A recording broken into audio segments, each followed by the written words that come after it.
একটা বিষয় দেখুন, বাংলাদেশে বর্তমানে ইসলাম অবমাননার বিরুদ্ধে কোনো কার্যকর আইন নেই।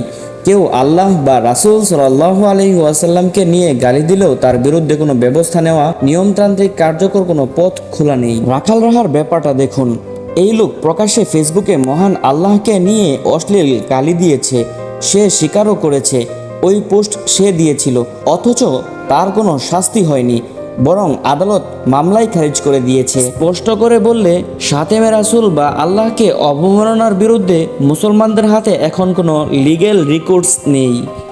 একজন মুসলিম যার কাছে রাসূল সাল্লাল্লাহু আলাইহি ওয়াসাল্লামের ইজ্জত ইমানের অংশ, তার জন্য এই রাষ্ট্র কি অপশন রেখেছে? এই অবস্থায় কেউ উপেক্ষা করবে, কেউ দুঃখ পাবে, মুখ বুজে সহ্য করে যাবে, কেউ প্রতিবাদ করবে, আন্দোলনে নামবে, আবার কেউ এমনও থাকবে যারা মনে করবে যেহেতু রাষ্ট্র কিছু করছে না, বিচার নিজেদেরই করতে হবে। নীতি নৈতিকতার জোর বুলি দিয়ে এটা থামানো যাবে না, কারণ মুসলমানদের কাছে আল্লাহ ও রাসূল সাল্লাল্লাহু আলাইহি ওয়াসাল্লামের সম্মান কোনো বিতর্কের বিষয় না, এটা ইমানের অংশ। দিনের পর দিন আল্লাহ ও রাসূল সাল্লাল্লাহু আলাইহি ওয়াসাল্লামকে গালি দেওয়া হবে, রাষ্ট্র চুপ করে থাকবে, এটা কোনো ইমানদার স্বাভাবিক বলে মেনে নিতে পারে না।